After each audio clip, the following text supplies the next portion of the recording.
"Make that brat shut up or I will," she hissed, her gardening scissors still dripping from the hedge she'd been trimming as she stepped toward the stroller. Neighbors froze, unsure whether to intervene, but her position, president of the most feared HOA in Clearwater Ridge, kept them silent. Then the baby cried louder, and the woman who enforced quiet-hour discipline did the unthinkable in one sharp, impulsive motion. Because the man she believed was nothing more than a maintenance tech, was the one person capable of exposing every detail she tried to bury. But before I show you the exact moment her 60-second victory shattered in front of the whole neighborhood, you need to understand what pushed her to strike an infant over noise in the first place. By the way, where are you watching from? Tell me in the comments below.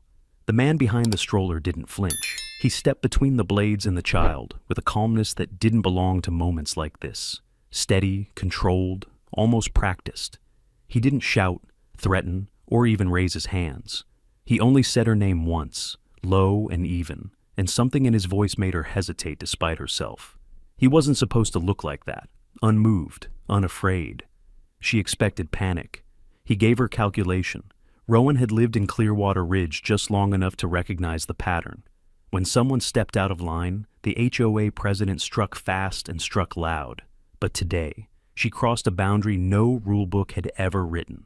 The second Junia's cry pitched into that trembling, startled shriek. Every instinct he buried after his wife's death surged awake. He drew the stroller closer, shielding the small body inside it as he checked her arm with careful fingers. A shallow scrape, red, angry, but not deep. It could have been so much worse. The restraint in her strike hadn't been restraint at all, just poor aim fueled by rage. He breathed once, a steadying breath, then another.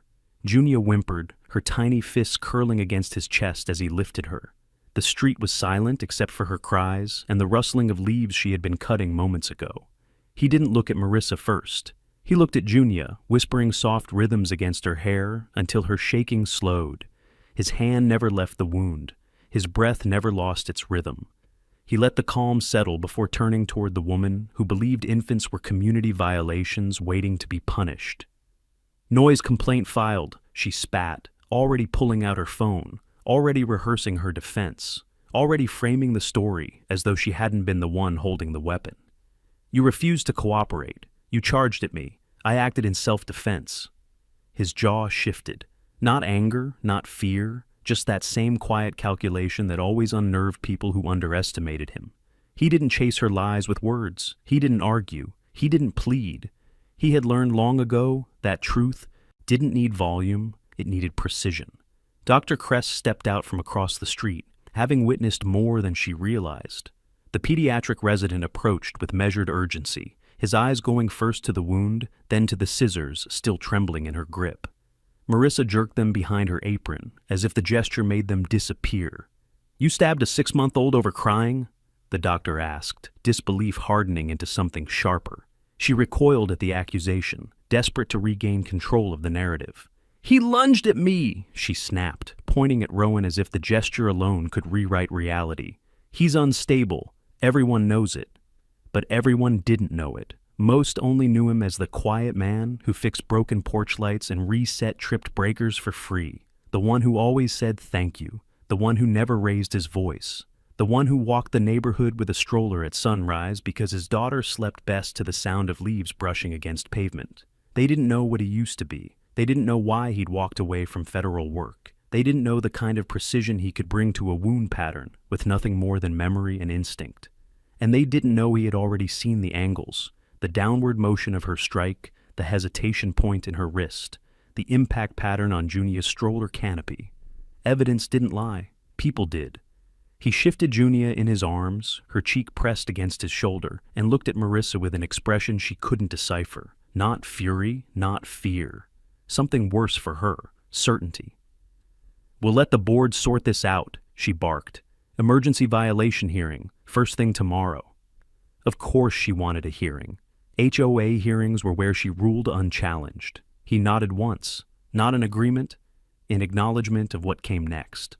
As he turned toward his house, neighbors watched in stunned, silent rows, some horrified, some ashamed they hadn't intervened, all realizing too late that a line had been crossed in a way no committee meeting could reverse. He didn't say a word. He didn't need to. Because the moment she struck an infant, she ceased being a president and became something else entirely. Someone he would dismantle with the same precision she never imagined he possessed. And tomorrow, when the neighborhood gathered to witness her hearing, she would learn just how much power she'd handed him the moment she picked up those scissors. Rowan didn't look back as he carried Junia inside, but he could still feel the weight of the neighborhood's silence pressing against his spine.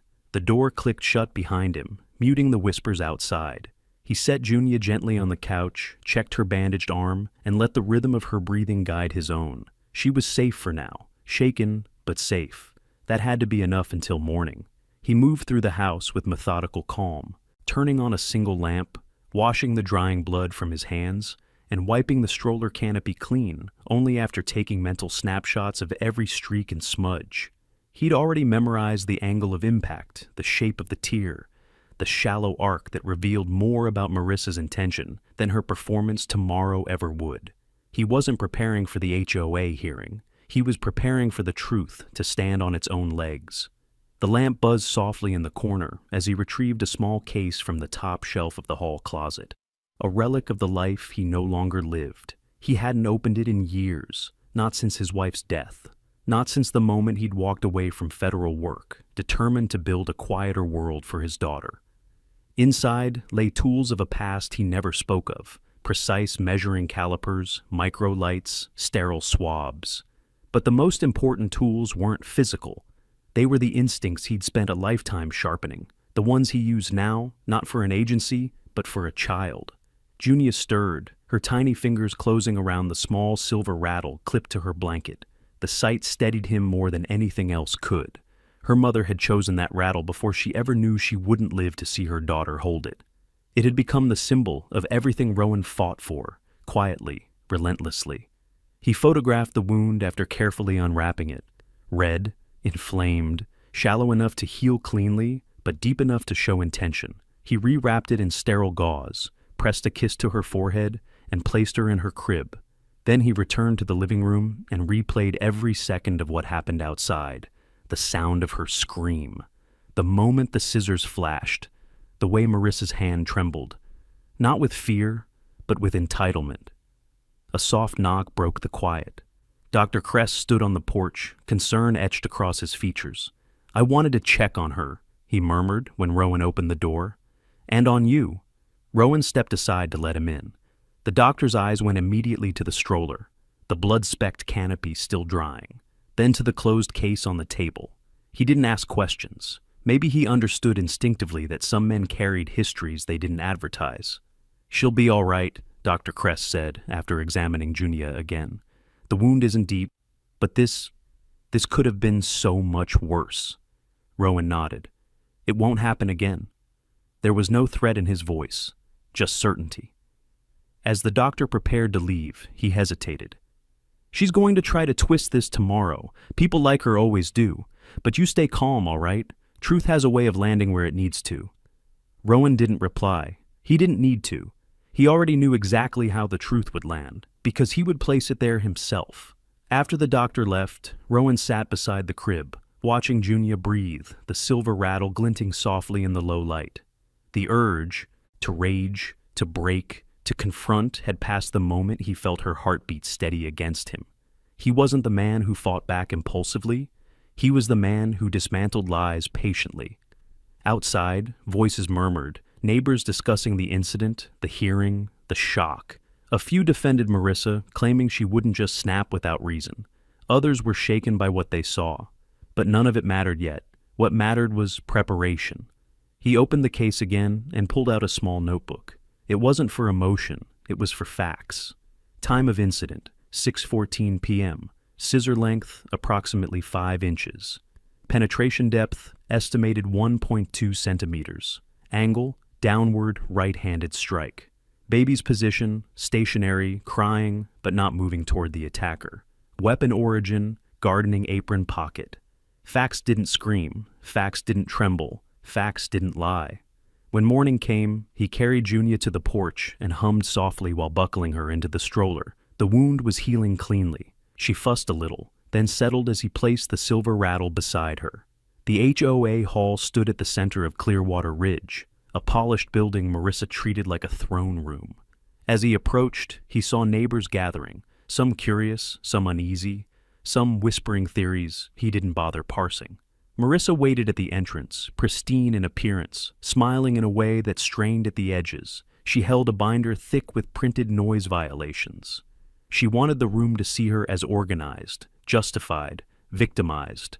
But the moment her gaze landed on Junia's bandaged arm, her smile faltered. Good, Rowan thought. Let her feel the beginning of what she'd started. Inside, board members took their seats. A police officer stood quietly along the wall, an unusual presence for a neighborhood meeting, but not for a situation involving an injured infant. Rowan took a seat near the front, calm as ever. The chairperson began the session. We're here to address the noise violation filed yesterday. Rowan raised his eyes, steady and unshaken, and this time, he wasn't here to defend himself. He was here to expose her. The room quieted as Rowan lifted his head, the shift subtle but unmistakable. He didn't speak immediately. He let the silence settle, the kind that pressed into everyone's ribs, the kind that made people suddenly aware of their own breathing. Marissa straightened her papers with exaggerated precision, eager to seize momentum before he could. The tactic was familiar: intimidate with structure, overwhelm with presentation. But he had seen far more seasoned manipulators crumble under less. Before we proceed, she said sharply, I want to note that the complaint concerns repeated disturbances originating from his residence. The incident yesterday, her voice snagged, just a fraction, was an unfortunate misunderstanding. The officer along the wall shifted his weight, a tick of interest. Dr. Crest, seated behind Rowan, leaned forward slightly, arms crossed. A few neighbors exchanged tense glances. Rowan remained still, calm, waiting. The chairperson cleared his throat. We've received several statements, conflicting ones. This hearing will allow both sides to present their accounts. Marissa's binder opened with a crisp snap. She produced glossy printouts of alleged noise violations, timestamps, notes, even decibel readings she'd taken herself. She placed each one down with the confidence of someone who never expected to be challenged. As you can see, she declared, this has been escalating. Last night was the result of persistent noncompliance. She didn't mention the scissors. She didn't mention the wound. She didn't mention the scream heard across the courtyard. Convenient. Rowan rested a hand on the stroller handle, Junia sleeping inside, her silver rattle tucked beside her. He lifted his gaze to meet the boards. Are you finished? He asked. His voice wasn't hostile. It was quiet in a way that made several people turn their heads instinctively. Marissa bristled. For now. He stood, not abruptly, not dramatically, but with a measured steadiness that carried more gravity than any raised voice. He stepped forward, placing a small folder on the table. It was thin, almost disappointingly thin compared to her binder. But the officer straightened the moment he saw it. The chairperson nodded. Go ahead. Rowan opened the folder and laid out a single photograph. The wound on Junia's arm, cleaned, clearly visible, time-stamped. A few board members inhaled sharply. This, he said, is the result of last night. A pause, not for effect, simply for clarity.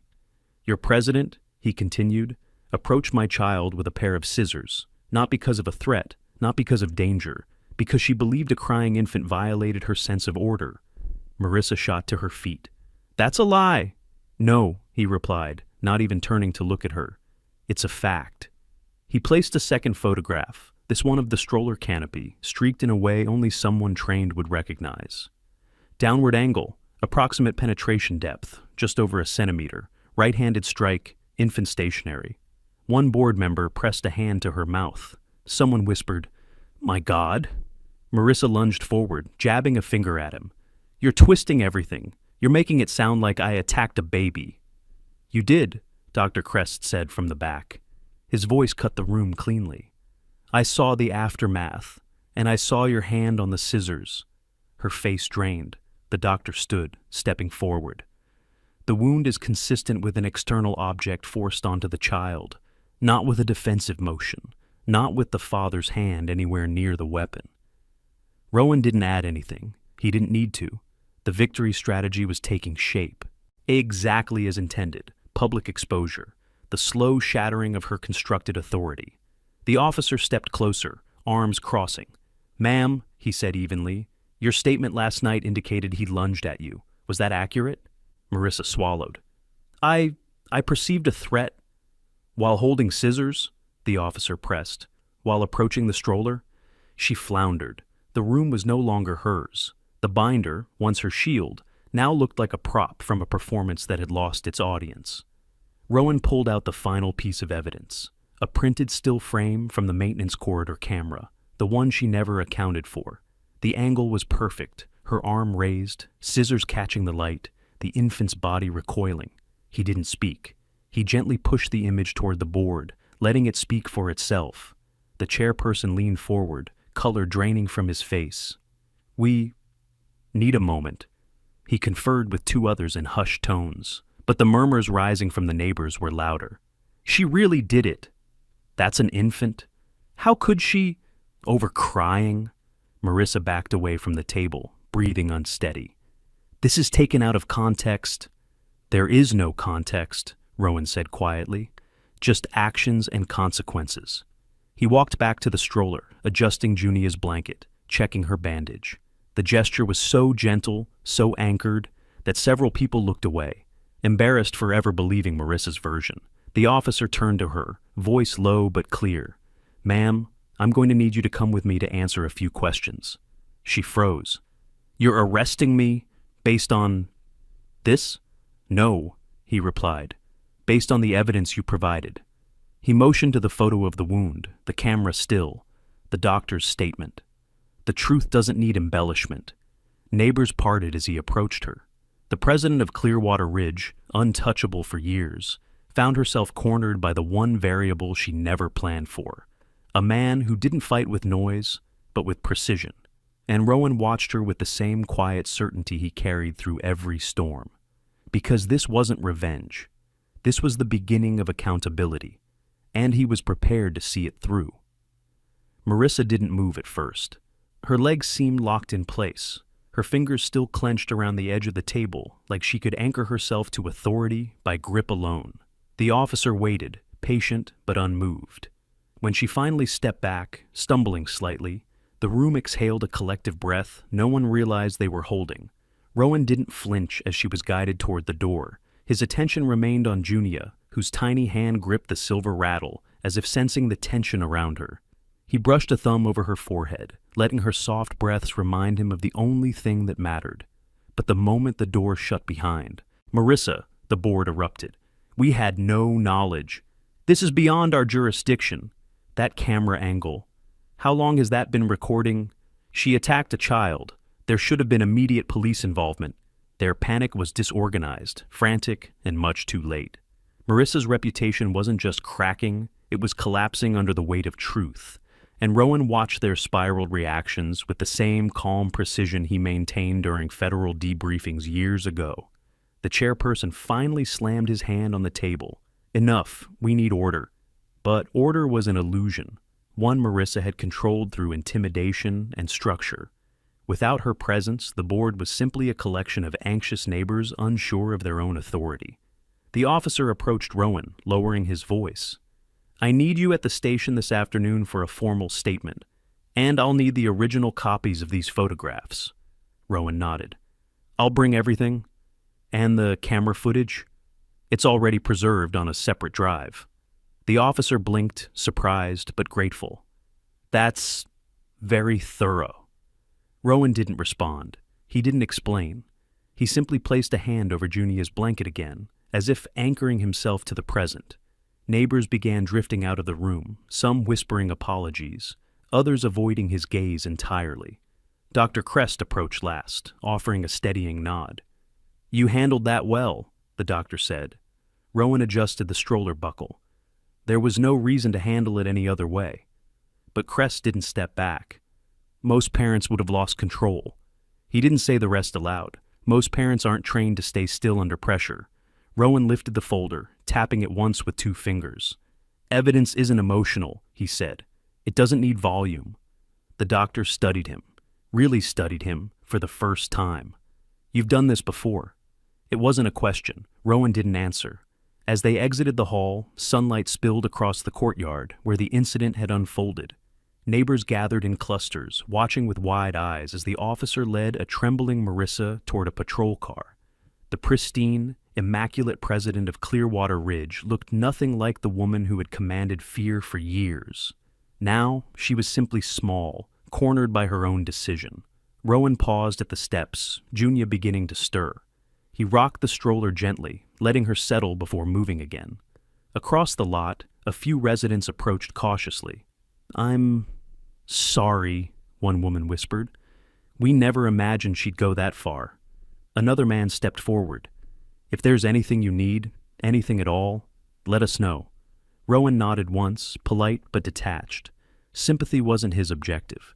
He didn't need validation. He needed safety and justice, nothing more. He reached for the stroller, handle, but a voice cut through the murmurs. "This isn't over." The crowd turned. Marissa's brother, Councilman Everett Van Trell, strode forward, immaculate suit, polished shoes, anger simmering beneath cultivated charm. The officer stepped between him and Rowan immediately. "You need to stand back," the officer warned. "This is an active investigation." Everett ignored him, eyes locked on Rowan. "My sister has served this community tirelessly. Whatever fantasy you've crafted ends when real lawyers get involved." Rowan didn't react, didn't step back, didn't even blink. He simply shifted Junia's blanket a little higher to shield her from the cold breeze. Everett sneered. "You think a couple of pictures and a shaky video are enough? My sister said you attacked her. That will hold weight in court." Dr. Crest stepped closer. "No, it won't. I was there. She wasn't defending herself." Everett dismissed him with a flick of his hand. "And who are you?" "A pediatric trauma resident," Crest replied, unshaken. "And a witness." A few neighbors murmured in agreement. Support now had a spine. The officer finally intervened more firmly. "Sir, unless you'd like to accompany your sister downtown, I suggest you step away." Everett clenched his jaw, glared at Rowan, then turned sharply and stormed off. His exit left a tremor of unease in the air. Influence didn't die easily, not when power backed it. But Rowan knew better than anyone. Influence wasn't immunity. He pushed Junia's stroller forward, weaving through the dispersing crowd. The world outside felt colder than when he'd entered the hall, not because of the temperature, but because the next battle would be fought under harsher lights. Courtrooms, officers, lawyers, people with agendas. Yet none of that shook him, because this wasn't a fight of opinions. It was a fight of evidence. As he reached the sidewalk, Junia's small hand slipped free from the blanket and found the silver rattle again. She shook it lightly, the soft chime cutting through the lingering tension like a reminder of everything that mattered. He looked down at her, safe, breathing, alive. And with quiet certainty, he whispered, "We're not done. Not even close." He turned toward home, already preparing the next steps, the preservation, the documentation, the chain of custody.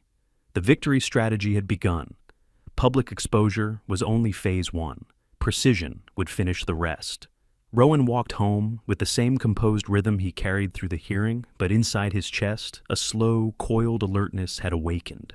Everett Van Trell's arrival had shifted the terrain. Marissa's arrogance was predictable. Her brother's influence was strategic. And influence, Rowan knew, could bury truth if precision didn't anchor it. He reached the house and locked the door behind him, feeling the subtle tremor of instability settle into the quiet. Junia let out a small coo from her stroller, lifting her silver rattle. The sound steadied him. She was the constant, the reason he didn't get sloppy, the reason he never allowed distraction to fracture focus. He placed her gently in the crib, turned on the soft white noise hum she liked, and opened the case he'd kept from his federal life. Inside were not only tools but reminders, habits of documentation, discipline, and the knowledge that evidence always outlived lies. He retrieved the USB drive containing the corridor footage and connected it to his laptop. The grainy footage played, capturing the moment Marissa struck. No angle manipulation, no ambiguity, just the truth, recorded by a camera she forgot, existed because people in power often ignored the corners of spaces meant for workers, not leaders. He trimmed the segment to isolate the event, ensuring clean timestamps and unbroken metadata. Chain of custody mattered, especially when facing a family trained to weaponize influence. He backed it up onto two separate encrypted drives. One would go to the police station, one would remain with him, the third, he decided, would be given to Crest, Quiet Insurance. He uploaded stills into a separate folder and cross-referenced them with the wound pattern photographs. Every action flowed with quiet precision, guided by muscle memory. He'd once reconstructed entire crime scenes from fragments of fabric and dust patterns. This, compared to those days, was almost simple. Junia let out a soft cry, shifting in her crib. Rowan paused, walked over, adjusted her sleeve to avoid brushing the bandage. Her tiny fist closed around his thumb, anchoring him again before he returned to work. A knock at the door interrupted him. Not frantic, not aggressive, measured. He recognized the rhythm. Crest. When he opened the door, the doctor's expression was grim. "You should know," Crest said quietly, stepping inside. "Everett is already making calls. He's trying to frame this as a domestic disturbance gone wrong." Rowan exhaled slowly. "Expected. He also implied you falsified evidence." That made Rowan pause, not in shock, but in mild irritation. "Of course he did." Crest nodded. "He's dangerous, Rowan, not impulsive like his sister, calculated." "I know." Rowan gestured toward the open case. "That's why everything gets documented correctly." Crest glanced at the setup, equipment arranged with meticulous order, photographs spread neatly, folders labeled. "You weren't kidding when you said evidence doesn't need volume." "I never said it," Rowan corrected gently. "You heard it." Crest managed a faint smile. "Fair." Then his expression grew more serious. "Listen, the other neighbors are conflicted. Some are scared of going against the Van Trells, but others, they've seen enough. They're talking among themselves." That mattered. Public exposure wasn't a one-time event, it was a ripple that gained, and strength through shared truth. "I'll talk to them," Crest added. "Quietly, people trust me, and they saw what happened." Rowan appreciated it, even if he didn't say so directly. Instead, he opened a drawer and handed Crest a sealed envelope containing a duplicate of the footage drive. "If anything happens," Rowan said, "give this to the police." Crest's brows lifted. "You think Everett would escalate?" "I think Everett will realize the evidence is airtight. Panic makes people reckless." The doctor nodded, slipping the envelope into his coat. "Understood." After Crest left, Rowan returned to his laptop. He drafted a short statement outlining the facts, not emotional, not defensive. Just clean documentation to accompany the footage.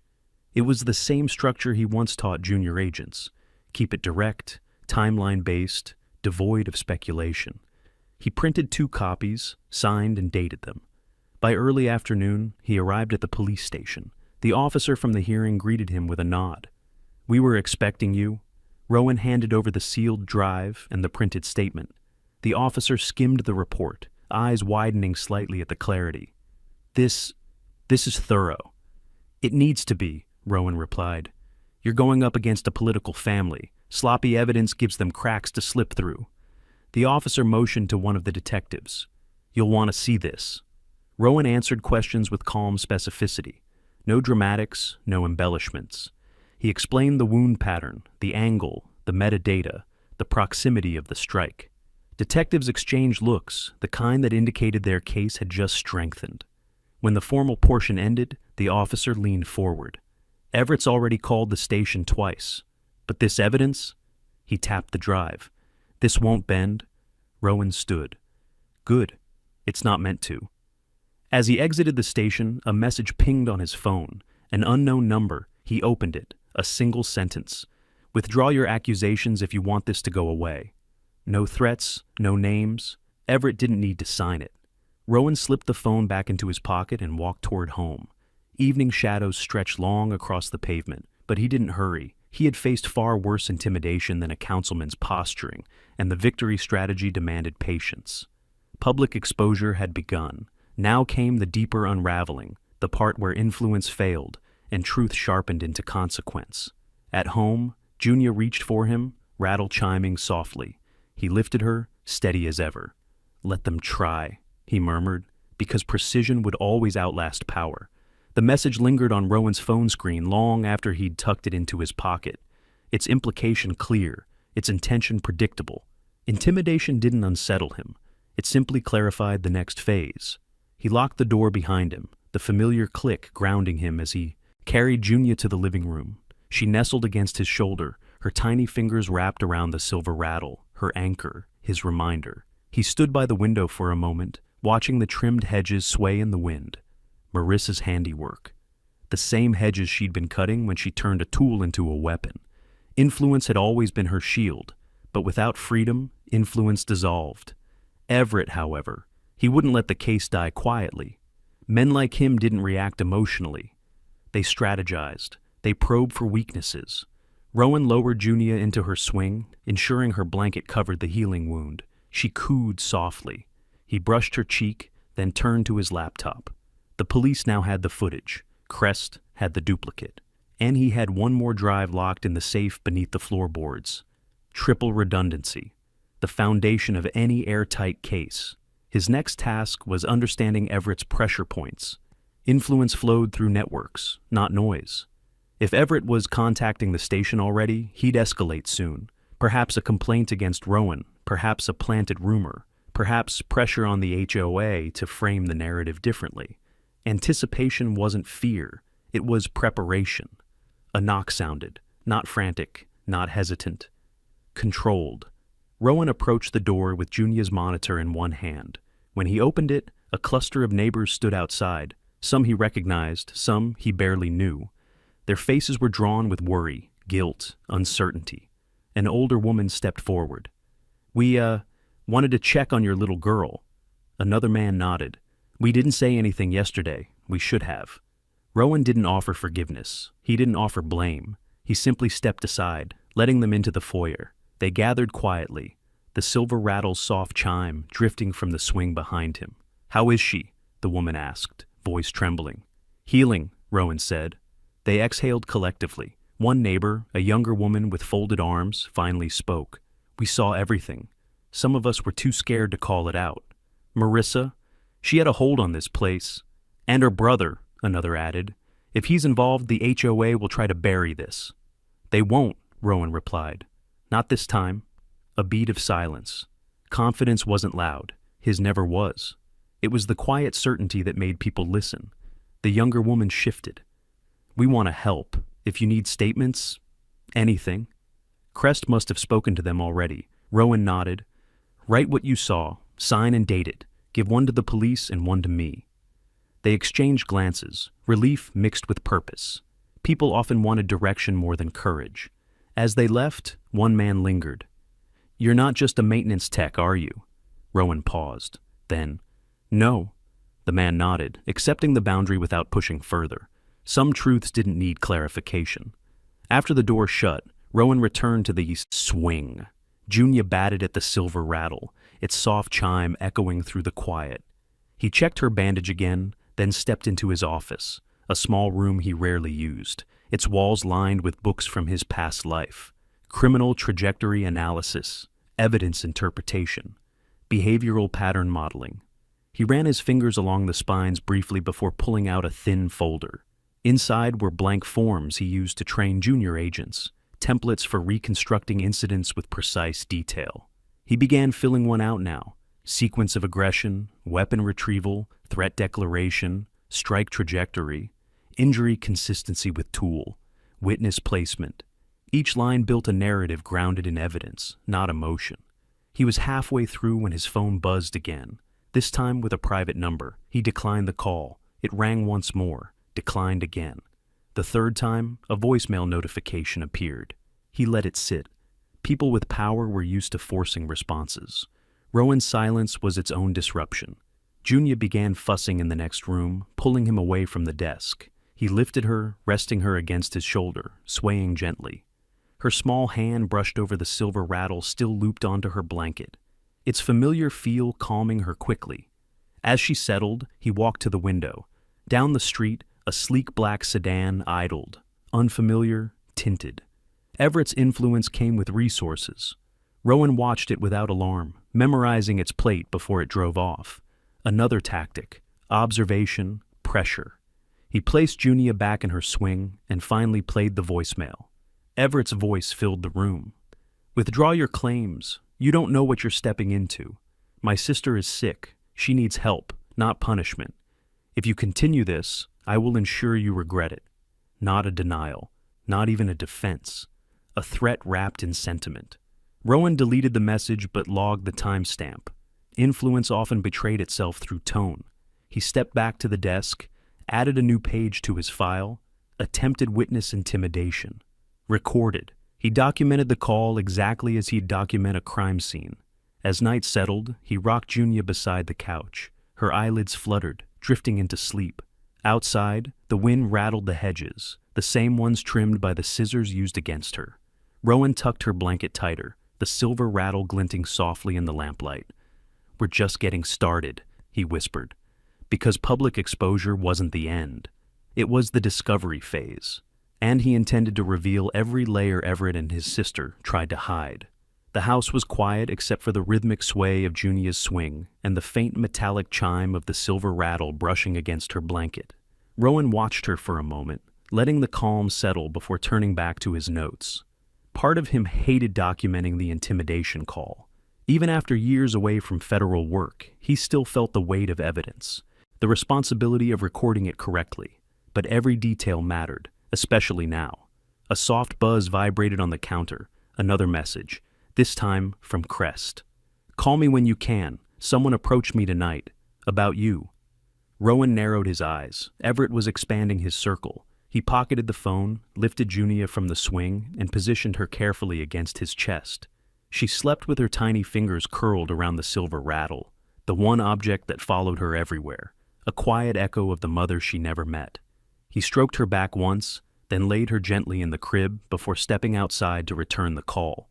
Crest answered immediately. "You okay?" "I'm fine." "I figured," the doctor said, exhaling. "Listen, Everett approached me at the hospital, tried to clarify what I saw, wanted me to reconsider my statement, then suggested you might have provoked Marissa." Rowan leaned against the porch column. "He's building alternate narratives." "Yes, and he's good at it. But that's not the part that worried me." Silence stretched. Crest continued. "He knew things about you, things you never told anyone here. He brought up your federal work." The night air stilled around Rowan. Crest hesitated. "I don't know how much he knows, but he mentioned your name like he'd seen it on case reports." Of course he had. Everett wasn't guessing. He was researching. People like Everett didn't attack blindly. They hunted reputations first, stability second. "What did you tell him?" Rowan asked. "The truth," Crest said, "that I don't care about your past, just what I saw last night." Rowan breathed slowly. "Thank you." "Be careful," the doctor warned. "He's not just defending his sister, he's protecting the Vantrell brand." When the call ended, Rowan stayed on the porch for several minutes, staring into the quiet street. Everett wasn't going to stop, and now that he knew Rowan's past, the next attempt wouldn't be intimidation. It would be manipulation, twisting truth, attacking credibility. But Everett had made one mistake. He assumed Rowan feared exposure. Rowan stepped back inside and sat at the dining table. He opened a new page in his notebook and wrote a heading he hadn't written in years. Threat analysis, Vantrell strategy mapping. He listed possibilities. Discredit witness, challenge evidence chain, claim injury fabrication, leverage political influence, pressure HOA for counter-statements, intimidate neighbors. Each threat had a countermeasure, and Rowan knew them all. As he worked, the monitor crackled softly, Junia shifting in her crib. He paused, letting the sound ground him. No matter how calculated Everett's plan became, Rowan's objective was simpler: protect his daughter, ensure justice, prevent any future harm. Precision wasn't cold for him. It was necessity. A knock startled him. 3 sharp raps. Not Crest, not a neighbor. Rowan stood, placing a hand on the doorknob, but not turning it until he checked the side window. A man in a charcoal suit stood outside, hands clasped, posture self-important. Everett's attorney? Or a messenger? Rowan opened the door an inch. "Can I help you?" The man offered a too-polished smile. "Mr. Hale, I represent the Vantrell family. I'm here as a courtesy." Rowan didn't open the door further. The man continued. "My clients want to resolve this amicably. No need for prolonged conflict. If you withdraw your allegations, they're prepared to offer a settlement. Generous, I assure you. Rowan watched him without emotion. She stabbed my infant. The man's smile didn't fade. Accidents happen. Rowan closed the door, firmly. He locked it and walked away before anger had a chance to take shape. Emotional reactivity created cracks in strategy. Cold clarity did not. 20 minutes later, as he checked the perimeter through the windows, a soft chime signaled an incoming email. He opened it. Subject, proposed settlement terms. A detailed offer, money, non-disclosure agreements, a formal apology drafted by lawyers, dismissal of all noise complaints. They were desperate to repair the family's image. Desperation created leverage. He filed the email into a new folder labeled Van Trell Attempts, Evidence, then screenshot the message and timestamps. Every action, every misstep they took was a thread that would later unravel them. The next morning, neighbors stopped him during his walk with Junia. "We're ready," one said. "We'll write statements today," another added. "You're not alone," a third whispered. Public exposure had planted doubt in the community. Doubt was turning into momentum. But momentum wasn't the discovery. That came an hour later when Rowan was returning home and spotted something at the edge of the hedges. The same hedges Marissa had been trimming before the assault. A glint of metal. He crouched, brushing aside leaves. A second pair of scissors, clean, untouched, buried intentionally beneath clippings. His pulse didn't quicken. His mind simply shifted gears. Why would she hide a second pair, not as a weapon, as a prop, a backup narrative? If she planned to claim self-defense later, she would need a neutral-looking tool, one without the child's blood. She had prepared for the possibility of a story shift. That was premeditation. Carefully, using a sterile glove, Rowan lifted the scissors and inspected the blades. No residue, no bent metal. Untouched. He documented the discovery, photographed the location, and bagged the item. Chain of custody began the moment he logged the timestamp. As he walked back into the house, he realized something important.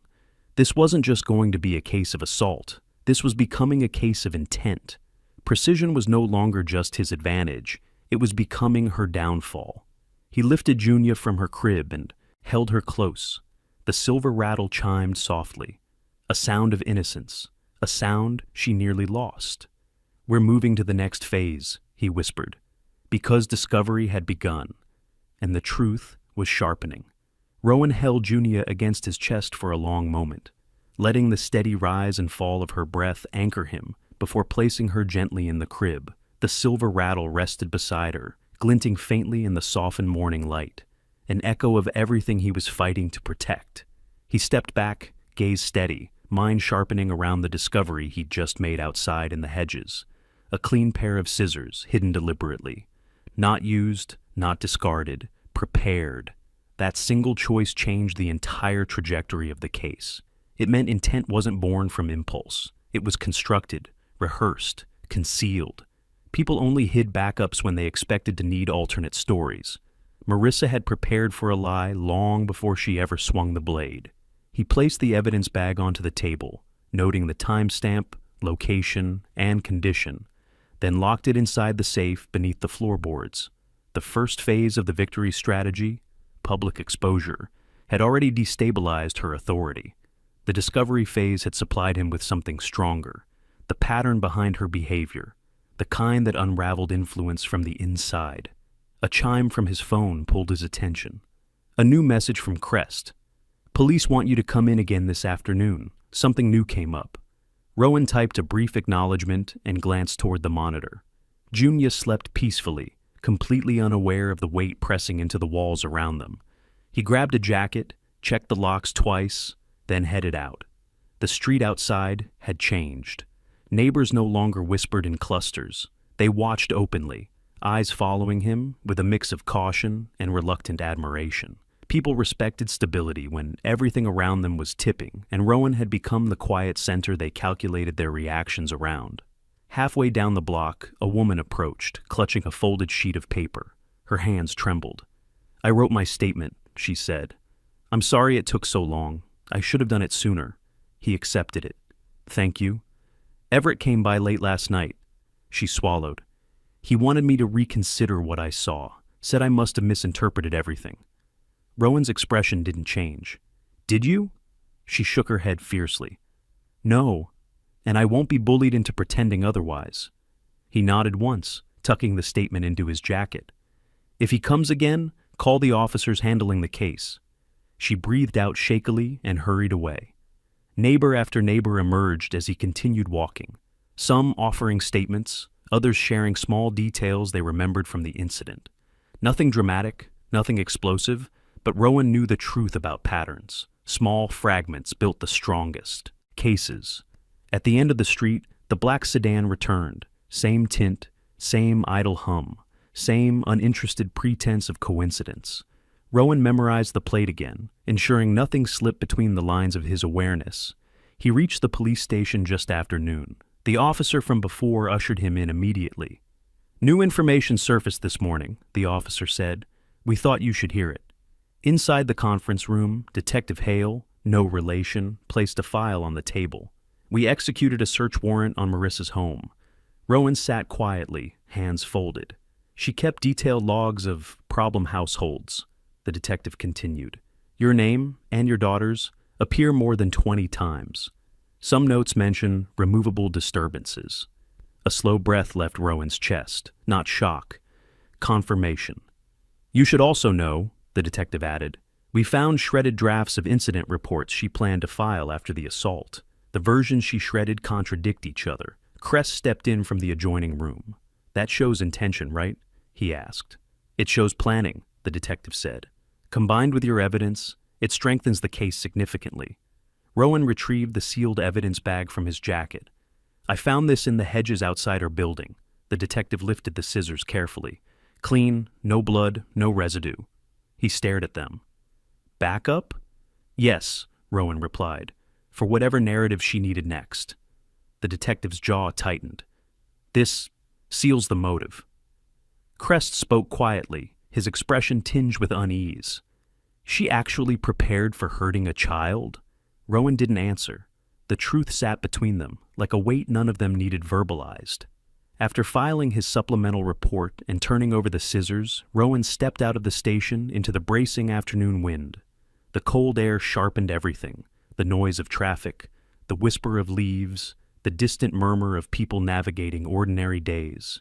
He walked home slowly, analyzing possibilities, countermeasures, trajectories. Everett would escalate. People like him always did when their narrative began slipping out of their grip. As he approached his house, he saw 2 officers parked nearby, not patrolling, but watching, a subtle reassurance. Influence couldn't bend law enforcement as easily as Everett hoped. Inside, Junia had just woken, fussing softly. Rowan scooped her up, her tiny hands brushing his collar, the silver rattle catching the afternoon light as she moved. He held her close, letting her warmth ground him back into the reason beneath every cold calculation. He whispered into her hair, she planned this, and now everyone will know. He sat on the couch, rocking her gently, while the weight of the day settled into a steady rhythm. The discovery phase had delivered exactly what he needed, a shift from emotional shock to indisputable fact. The victory strategy progressed cleanly. Exposure could be loud, but discovery was precise. Before he laid her back into the crib, she lifted the rattle, shaking it once, a small, soft chime that felt like permission. He whispered, "Let the next step begin. By the way, where are you watching from? Tell me in the comments below." This was no longer just a case. It was a dismantling, one phase at a time. The soft chime of Junia's rattle faded into the stillness of the house, settling like a quiet promise in the air. Rowan set her gently in the crib, pulling the blanket around her tiny form before stepping back into the living room. The evidence he'd gathered, photographs, notes, time-stamped files, was arranged on the table in disciplined rows, each piece a clean, precise strike against the narrative Everett and Marissa were scrambling to build. The discovery phase had shifted the balance. Now, the next stage of the victory strategy would begin, tightening the circle until there was no space left for influence, intimidation, or manipulation to breathe. A sudden vibration in his pocket broke the quiet. Another message, anonymous again. Final warning, walk away. Rowan stared at the words long enough to recognize what they didn't contain: confidence. This wasn't dominance. It was fear disguised as authority. Fear meant progress. He archived the message, logged the timestamp, and then silenced the phone. Distraction had no place in what came next. Outside, a car door clicked shut. Rowan's muscles tightened, not in alarm, but in readiness. He moved to the window and saw a familiar figure approaching, Crest. The doctor's stride was urgent but controlled, a mirror of the man himself. Rowan opened the door before he could knock. "They're pushing harder," Crest said without greeting. "Detectives called. They want us both to come in." "Now?" "Now." Rowan checked on Junia, lifted her gently, and secured her in the stroller. The silver rattle dangled from her blanket, chiming softly as he fastened the belt. That sound carried them out the door. The station was busier today, phones ringing, officers moving briskly, the air charged with underlying tension. A detective waved them back into the same conference room as before. "We found more," the detective said, sliding a file across the table.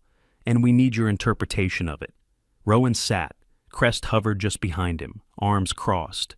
Inside the file were photographs of Marissa's study, papers strewn across her desk, a discarded planner open to a page covered in annotations. In the margins, written in neat but frantic handwriting, "Needs discipline. Cry patterns unpredictable.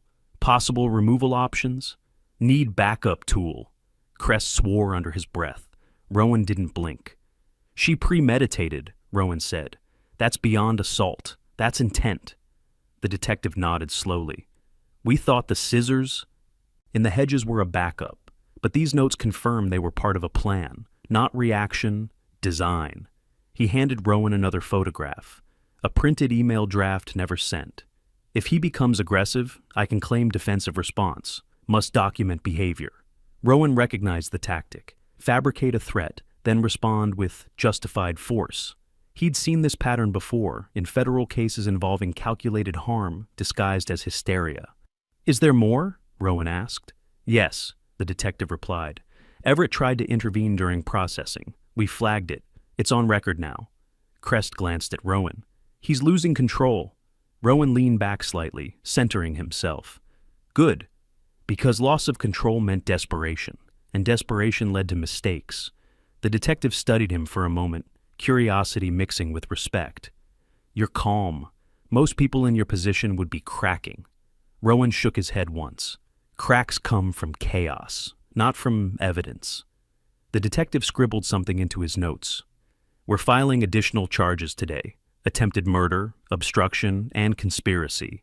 This case is escalating fast. If Everett pushes again, it won't be subtle." They wrapped up the meeting, and as Rowan stepped outside with Crest, he felt the cold wind cut across his face, a bracing clarity.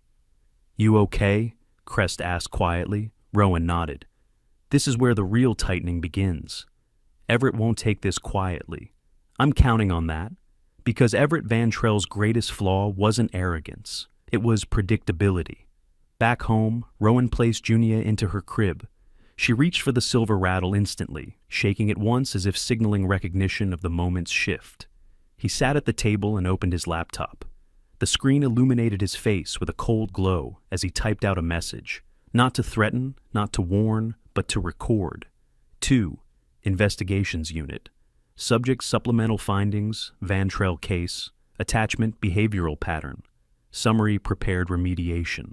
He uploaded a formal behavioral trajectory summary outlining Marissa's gradual escalation from hostility to calculated harm. Then he opened a second document, one he hadn't written since his federal days. Motivational pattern correlation, influence-based aggression. He detailed Everett's methods, pressure points, intimidation attempts, and inconsistencies. Not accusations, patterns. Patterns were harder to dismiss. Patterns turned speculation into statistical predictability, and courts trusted patterns. Hours passed. By dusk, the house was dim except for the lamp near the evidence table. Rowan stood, stretching his shoulders, and checked the window. The black sedan had returned. This time, 2 figures sat inside. Rowan didn't tense. He only stepped closer to the crib and placed a hand on Junia's back. Crest's earlier words echoed, "He's not defending his sister. He's defending the Van Trell brand," which meant Everett wasn't just afraid of the truth. He was afraid of losing control of the story. Rowan whispered softly to the sleeping infant, "He's going to make his next move soon."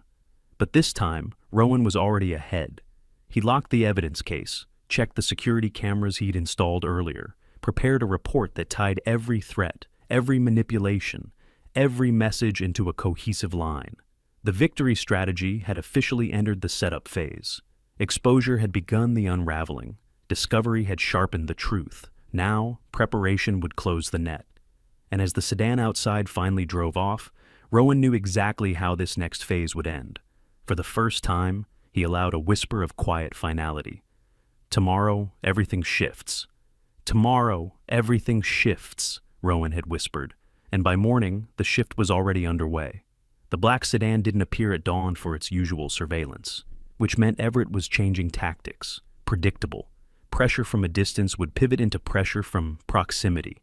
Rowan finished securing the evidence case beneath the floorboards before lifting Junia from her crib. She stirred, grasping instinctively for the silver rattle. He let her hold it as he prepared her bottle, the soft clink grounding him. At precisely 8:12 a.m., a pounding knock rattled the door. Not Crest, not neighbors, not police. Rowan checked the side window first, an old habit that never left him. A man in a tailored navy suit stood on the porch with a rigid posture and a briefcase. Not Everett. Someone Everett hired. Rowan opened the door an inch. "Mr. Hale," the man said crisply, "I'm here to inform you that a counter-complaint has been filed against you. The Van Trell family asserts you falsified evidence, tampered with their property, and endangered the HOA president." Rowan didn't blink. "Did Everett send you?" "I'm here on legal capacity." "So yes." The man's jaw tightened. "You are required to appear at an expedited HOA board review this afternoon. Failure to attend will be considered admission of misconduct." Rowan said nothing. Silence unnerved confident men more than confrontation. The messenger cleared his throat, clearly unsettled. "We expect your presence. Good day." When the man left, Rowan clicked the lock back into place and exhaled slowly. Not stress. Calculation. Everett's move wasn't powerful. It was rushed, forced, and rushed moves left cracks. Junia fussed softly, pulling his attention. He lifted her, rocked her gently, then placed her in the swing before returning to the table where all evidence lay arranged. If Everett wanted a public confrontation, Rowan would give him something louder than influence. Facts. Hard. Cold. Indisputable. Before he could continue his review, Crest appeared at the door, this time without knocking. He pushed inside, eyes wide. "They're losing it," Crest said. "I just came from the station. Everett filed a formal harassment complaint against you. It won't stick, but he's trying to flood the system." "As expected," Rowan replied. "They're creating noise." Crest shook his head. "This afternoon's meeting. It's not just HOA board members. Everett invited a city representative and a lawyer. They're trying to turn this into a credibility assault." Rowan's expression didn't shift. "Good." Crest blinked. "Good? It means the pressure finally cracked them." He picked up the folder containing the backup scissors, the Hedges photographs, the time stamps, and the newly discovered planner documents. The victory strategy shifted to the setup phase. This was where his precision mattered most. Crest exhaled, rubbing the bridge of his nose. "Just be ready. Everett's coming with a performance." "Performances don't change forensic reality." Crest huffed a weak laugh. "You talk like someone who's already written the ending."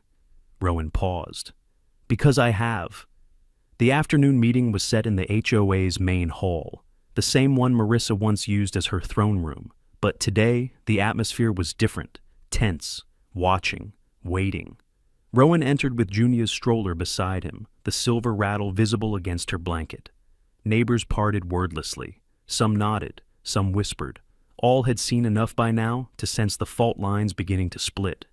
Everett stood at the front beside a woman in a charcoal suit, his lawyer. His expression tightened when Rowan approached. Not anger, calculation. "Mr. Hale," Everett said with a slow, deliberate smile, "before we begin, I'd like to clarify that we're here to establish the truth, not your interpretation of it." Rowan took a seat, hands calm on the stroller handle. "Truth does not require cooperation." The room stirred. The chairperson cleared his throat. We have new allegations that Mr. Hale tampered with evidence and misrepresented yesterday's events. The Van Trell family has requested this hearing to address their concerns. Everett's lawyer rose. We assert that Mr. Hale planted a second pair of scissors to fabricate intent. Rowan opened his folder and slid a photograph across the table. Time-stamped, logged, documented, found before police expanded their search. The lawyer hesitated. She hadn't expected immediate precision. And, Rowan continued, you'll find the hedges were trimmed with a tool matching the missing pair, something your crime scene analysts will notice. A murmur spread through the room. Everett leaned forward, jaw tightening. You expect us to believe my sister hid a weapon she didn't even use? No, Rowan replied. I expect you to understand that concealment reveals state of mind. The lawyer attempted to pivot. Even if that were true, it proves nothing about Mr. Hale's involvement. Crest stepped forward from the back. It proves she had a plan, and it matches her own notes. He handed over the planner pages the police had released. The room fell still. Removal options. Backup tool. Document behavior. Crest read aloud. That's not fear, that's preparation. Everett's composure faltered for the first time. His lawyer reached for the planner pages quickly, scanning with growing alarm. Rowan leaned back, voice calm. You are running out of alternative explanations.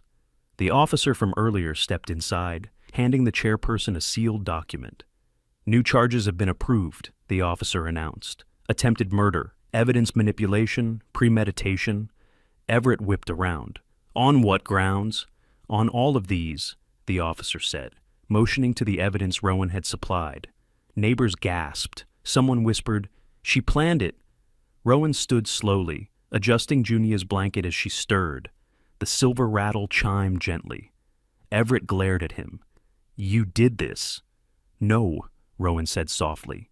She did this. You just tried to hide it. The officer stepped forward. The meeting is over. Mr. Van Trell, you need to come with us for questioning regarding interference. Everett recoiled. You can't do this. I'm a councilman.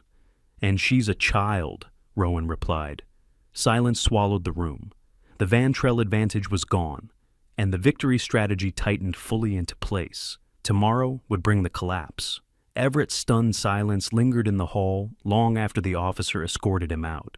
Neighbors whispered, the board members exchanged uneasy glances, and the lawyer who'd stood so confidently beside Everett now scrambled to collect her papers with trembling fingers.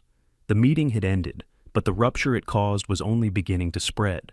Rowan adjusted Junia's blanket, ensuring her tiny fingers still curled around the silver rattle. She slept through the tension as if shielded by something deeper than innocence. Purpose. He pushed the stroller through the dispersing crowd, nodding quietly to those who stepped aside. Some murmured apologies, others offered hesitant gratitude, but all of them watched him differently now, not as a quiet single dad in the corner house, but as the man who had dismantled an entire power structure with facts, precision, and a calm they could barely comprehend. Outside, Crest caught up with him. That was absolute demolition, the doctor said, falling into step. Everett didn't expect consequences. People like him don't. They do when the evidence lands in sequence, Rowan replied. Crest exhaled. The detectives want to meet with you again tonight. They're preparing to file charges against him too. Interference, obstruction, witness tampering. Rowan nodded slowly. Good. Loose ends need tying. They reached the sidewalk where the last traces of daylight bled into the horizon. The air was cool, crisp. It steadied everything. Crest touched the stroller gently. You okay? Rowan looked at Junia, then back at Crest. We're closer.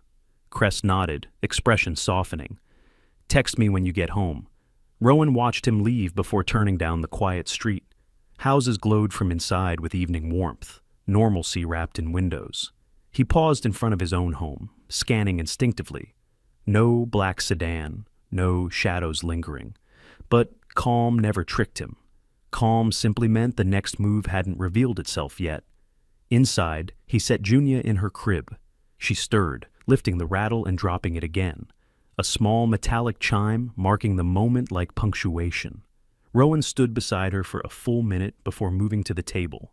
The evidence was now more than a collection of objects. It was a structure, each piece reinforcing the next, each sequence demonstrating intent, motive, pattern, victory strategy. Phase A was nearly complete. Exposure had cracked them. Discovery had solidified the truth. And now, preparation, the tightening coil around Marissa and Everett, had reached its final turn. A knock shattered the quiet. 3 taps, measured, sharp. Rowan checked the window before opening the door. This time, it was the chairperson of the HOA board. "Mr. Hale," he said nervously, "may I come in?" Rowan stepped aside. "You may." The man entered cautiously, removing his hat with trembling hands. "I wanted to speak to you privately about what happened today, about everything." Rowan waited. The chairperson swallowed hard. "We were wrong, all of us. We trusted her because she was confident, because Everett spoke for her, because she made us believe you were the problem." Rowan remained silent, pushing the man to continue. The chairperson's voice trembled. "I saw the planner pages myself when the officer handed them over. I saw your photographs, the time stamps, the chain of custody links. She wasn't overwhelmed, she was planning." "Yes," Rowan said quietly, "she was." "You should know," the chairperson continued. "Several board members want to resign. Some are afraid of legal action, others are ashamed." "They should be," Rowan replied without cruelty. The chairperson nodded, accepting the verdict.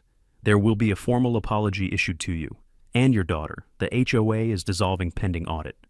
Rowan paused. "That won't undo the harm." "No," the man whispered. "It won't. But it will stop the structure that enabled it." He left quietly, shoulders sagging under the weight of consequence. Rowan closed the door, locking it once more. Every lock mattered. Hours later, at the precinct, detectives gathered around the evidence spread Rowan had compiled. Crest stood beside him, arms crossed. Detective Hale looked up. "We've completed the behavioral assessment. Combined with the notes you explained, the hidden backup scissors, the fabricated defense, email, and the intimidation attempts, we have probable cause not just for attempted murder." Rowan remained steady. "What else?" "Conspiracy," Hale said, "and premeditation. Her actions weren't isolated. They followed a cognitive pattern typical of intent escalation. And Everett's attempts to interfere bolstered the case instead of weakening it." Crest exhaled. "What happens next?" "Arrest warrants," the detective said. "One for Marissa, one for Everett." Rowan nodded once. It wasn't victory. It was the shift into the next phase. Justice didn't require celebration. It required completion. As he and Crest left the station, night had fallen fully. The street lamps glowed against the pavement, casting long shadows ahead of them. Crest stopped, placing a hand on Rowan's shoulder. "You did this," he said softly. "You saved her." Rowan's gaze drifted toward the distant outline of his home. "No," he murmured. Truth did. He returned home to find Junia awake, looking up with wide eyes. When she saw him, she lifted the silver rattle and shook it once, as if acknowledging a milestone she couldn't comprehend. He lifted her, holding her close. Tomorrow, the collapse would begin. And Rowan was ready. Rowan held Junia against his chest, her small fingers curled around the silver rattle, as if anchoring herself to him. The house was quiet, but not with the tension of the previous days. This quiet felt like a breath held before the final strike. The detectives had said tomorrow would bring arrests, but the truth was already unfolding tonight. Rowan placed Junia gently into her crib, the rattle resting beside her. "Sleep," he whispered. "We're almost done." He stepped out of the room just as his phone vibrated sharply. A message from Detective Hale appeared. "We're moving now. Marissa first, Everett next." Rowan exhaled, not relief, alignment. Everything had moved in the precise order he predicted. Evidence, pattern, exposure, collapse.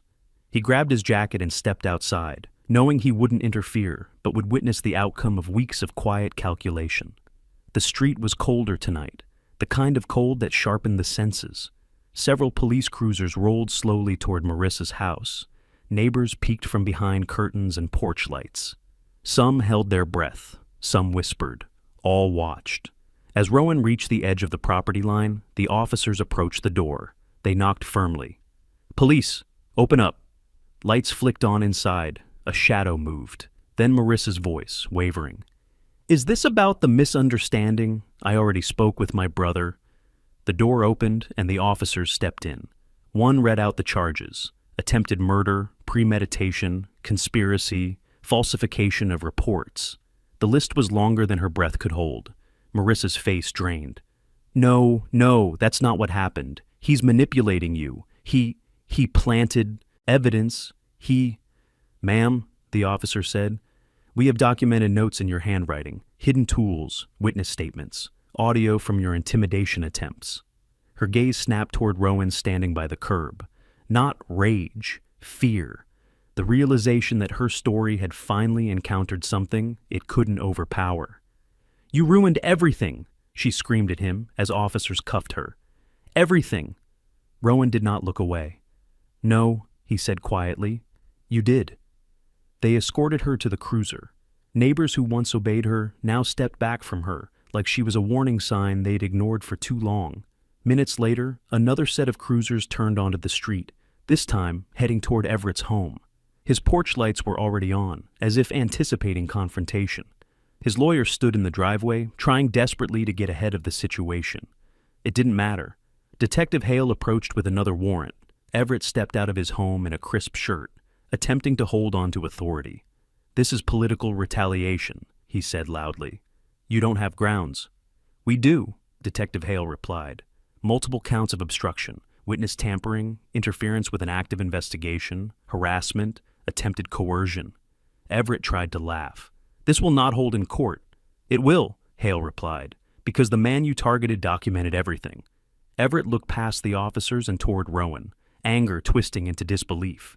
You think this ends here? Rowan's voice was steady. It ends where the truth does. The officers moved in. Everett resisted for a second. Then the weight of everything collapsed under him. He let them cuff him without another word. Neighbors emerged again. Phones recorded. Whispers followed.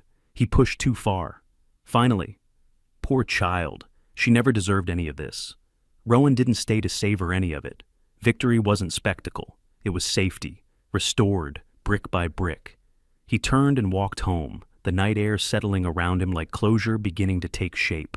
Inside, Junia stirred in the crib. He lifted her gently, and she pressed the rattle to his collarbone. The metallic chime was soft, but absolute. The sound of survival.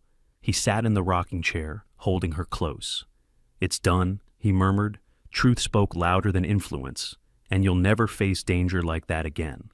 The next morning confirmed it all. A formal statement from the police was delivered, charges secured, evidence validated, affidavits filed.